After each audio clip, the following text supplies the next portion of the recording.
Hello students, हम लोग अभी पिछले टर्म पे इम्पल्स फंक्शन स्टार्ट किया हुआ था।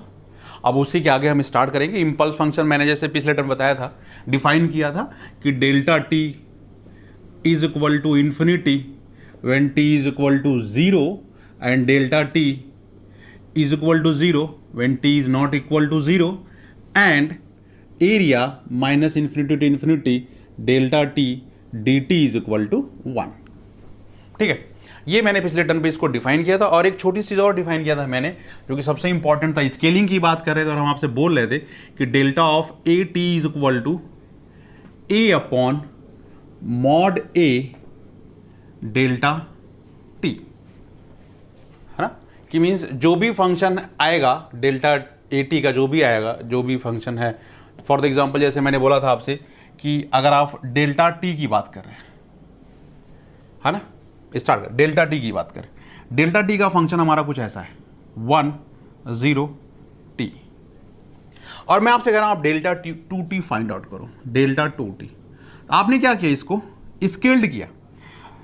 तो जब स्केल करेंगे तो हमें पता है कि एरिया भी हमारा क्या होता है, स्केल होता है।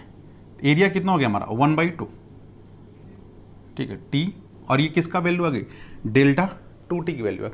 अगर मैं इस ग्राफ को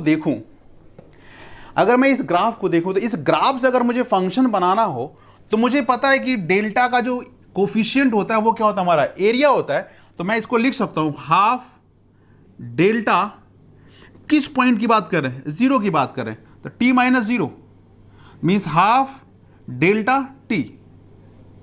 तो मेरे कहने का मतलब जो डेल्टा 2t की वैल्यू ग्राफ आ रहा है वही हाफ डेल्टा टी की ग्राफ आ रहा है। तो means delta 2t is equal to half delta t की बात कर रहे हैं। ठीक है, और मैंने आपसे बोला आप बेटा निकालो डेल्टा माइनस 2t। तो जैसे ही माइनस की बात करेंगे तो क्या होगा, हमारा डेल्टा 2t पता ही है, माइनस क्या होती है, सेम ग्राफ हमारा क्या किया, फ्लिप कर दे। इन्वर्टिंग की बात कर रहे हैं, फ्लिप करेंगे तो सेम ही पॉइंट पे फ्लिप होगा ना, क्योंकि एक ही वैल्यू है जीरो पे। और अब अगर इसका निकाला जाए तब भी इसकी वैल्यू कितनी आएगी, हाफ डेल्टा टी, इस ग्राफ का इक्वेशन। तो जो इसका इक्वेशन है वही इसका इक्वेशन है। हम ये बोल सकते हैं ना कि ये जो हाफ है, ये पूरा ये एरिया है, ये इसके नेगेटिव और पॉजिटिव पे डिफाइन नहीं होता। It is also known as delta of -2t। तो अब ये क्या होगा, हमारा जो कॉमन ले रहे हैं वो मॉड में ले लें। तो हमने इसको एक जनरलाइज फॉर्म में लिख दिया था कि delta of A T is equal to A of mod A delta T. A हमारा 1 था, मॉड ए हमारा 2 है, ए अपॉन 2। अब 2 नेगेटिव या पॉजिटिव कुछ भी हो उससे फर्क नहीं पड़ रहा हमारा। ठीक है, एक तो ये स्केलिंग का पार्ट ये था। ठीक है, चलिए अब आगे बढ़ते हैं इससे। तो ये चीज समझ में आई ना सबको।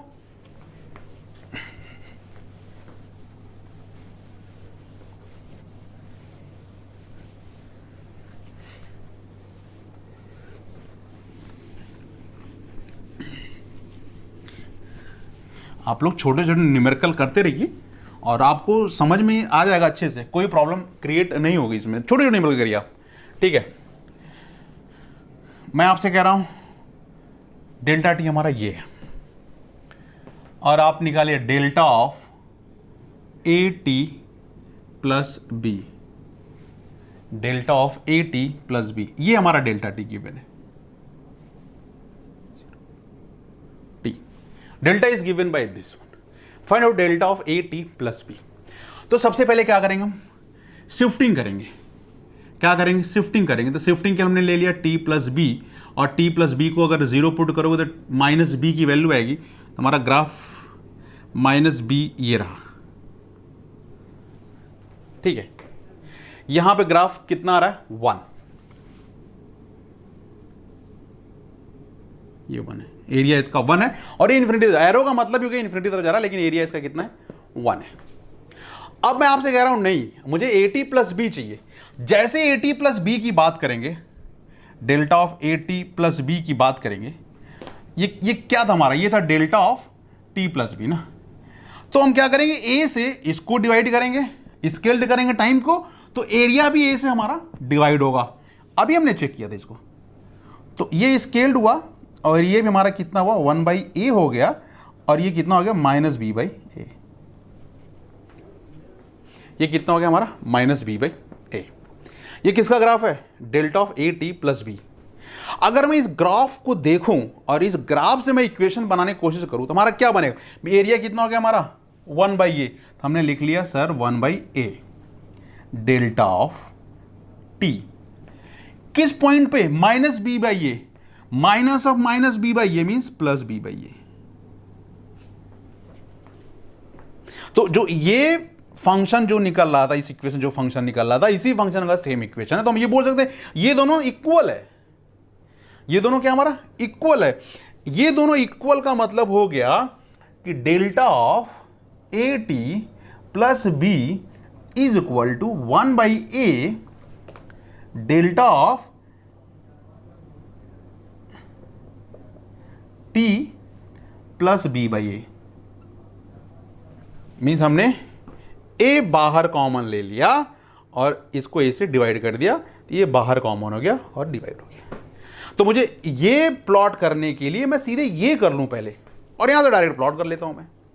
ठीक है, सेम फंक्शन है डेल्टा टी और मैं आपसे कह रहा हूं अब delta of -a/t plus B निकालिए। -a/t प्लस बी निकालिए। ठीक है, -a/t प्लस बी मीन्स पहले हम शिफ्टिंग करेंगे, पहले माइनस कॉमन लेंगे, शिफ्टिंग करेंगे, देन स्केलिंग करेंगे, देन हम फाइंड आउट करेंगे। तो पहले सब शिफ्टिंग करेंगे, जैसे ही माइनस कॉमन लगे आप बाहर आओगे, जैसे ही बाहर आएगा तो delta of a/t minus B हो जाएगा। ठीक है, और जब हम इसको शिफ्टिंग की बात करेंगे तो delta of t minus b, तो यहां से t की वैल्यू कितनी आ गई? b आ गई। मीन जो ग्राफ होगा वो हमारा कहां होगा? b पे होगा और इसकी वैल्यू कितनी होगी? हमारी 1 है। शिफ्ट किया, सेम ग्राफ किस पोजीशन पे आया? बी पे आया। बी पे आया, एरिया 1, हाइट इंफिनिटी की तरफ जा रहा है। अब मैं आपसे बोल रहा हूं स्केल्ड कर दो इसको। जैसा आप स्केलिंग की बात करेंगे तो ये b/a हो जाएगा और ये 1/a हो जाएगा। करेक्ट है भाई, आपने स्केल कर दिया से, तो स्केल के लिए टाइम भी स्केल्ड होगा और एरिया भी स्केल्ड होगा। मैं कह रहा हूं बेटा आप मुझे -a/t प्लस b चाहिए। कितना चाहिए आपको? -a/t प्लस b चाहिए। तो आपने क्या किया? इन्वर्टिंग के केस में आपने सेम ग्राफ को वहीं पे फ्लिप कर दिया। सेम ग्राफ अगर यहीं पे फ्लिप हो जाएगा तो ये वैल्यू तो सेम हो गई हमारी। किसकी वैल्यू आ रही? -a/t प्लस b का मैंने ग्राफ यही प्लॉट किया क्योंकि फ्लिप में सेम वैल्यू फ्लिप हुई। ठीक है, लेकिन अगर मैं इसको देखूं इस ग्राफ को और यहां से इसका इक्वेशन बनाने की कोशिश करूं तो क्या निकलेगा? 1/a delta of t of minus b/a है कि नहीं? करेक्ट है ये delta of T of minus b/a। मेरे कहने का मतलब जो ये ग्राफ प्लॉट किया यही आया और इस ग्राफ का इक्वेशन ये आया, तो ये इक्वेशन दोनों बराबर है।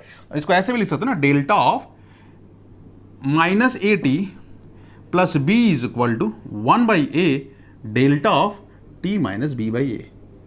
ध्यान से देखिएगा, जब आपने a कॉमन लिया, इसका कहने का मतलब आपने पूरा का पूरा -a कॉमन लिया, माइनस भी कॉमन हो रहा है, यहां से पूरा माइनस भी कॉमन हो रहा है। जैसे ये पूरा माइनस भी कॉमन हो रहा है तभी तो यहां माइनस आ रहा है, तो -b/a हुआ था। हम इसको क्या लिख दें? मॉड में लिख सकते हैं कि नहीं? क्योंकि ये it's denote the area. Area कभी भी नेगेटिव या पॉजिटिव नहीं होती, हमने इसको मॉड में लिख दिया। तो हमने क्या लिखा? 1/mod a डेल्टा t माइनस b/a। अभी तक यूनिट स्टेप में जब भी हम कॉमन लेते माइनस कभी बाहर कॉमन नहीं आता था। ठीक है, जब हम रैम की बात करते तभी ऐसा कॉमन नहीं होता था, लेकिन यहाँ पे कॉमन आ रहा है। तो हमने क्या किया? अंदर इक्वेशन भी हमने क्या लिया? कॉमन ले लिया। तो मैं आपसे बोल सकता हूँ कि delta of -a/t plus b is equal to 1/mod a डेल्टा t minus b। Same value आ रहा है 1/mod, इसको भी ले लो, डेल्टा t प्लस b/a। ठीक है, तो ये जो चीजें हैं ना, ये बहुत इंपॉर्टेंट है। आप मत करिए इतनी चीजें करने के लिए, आप डायरेक्ट इसको मॉड लेके कर लीजिए, सीधे ग्राफ प्लॉट करिए। आप बात समझ में आई? तो ये शिफ्टिंग प्लस इन्वर्टिंग मिला के अगर हम करेंगे तो हम यहां तक आंसर लाएंगे। ठीक है, आई होप कि आपको समझ में आ गया होगा। दो चीजें समझनी थी हमें, एक तो ये समझना था और एक हमारा ये समझना था। अगर आपने दोनों चीजें समझ ली होंगी तो दोनों के इक्वेशंस ये आ रहे हैं। ठीक है, यस या नो? चलो गुड। तो ये और ये बहुत इंपॉर्टेंट, और अब मुझे लगता नहीं कि अब इस पर कोई भी ऐसा बेसिक बचा हुआ है कि हम इस पर आपको कराएं। और अब हम सीधे क्वेश्चन से स्टार्ट करेंगे और क्वेश्चन से हम अपने इम्पल्स फंक्शन को सॉल्व करेंगे। चलिए आज के लिए इतना बहुत है। Thank you. नेक्स्ट टाइम पर हम इससे आगे बढ़ेंगे। Thank you everyone.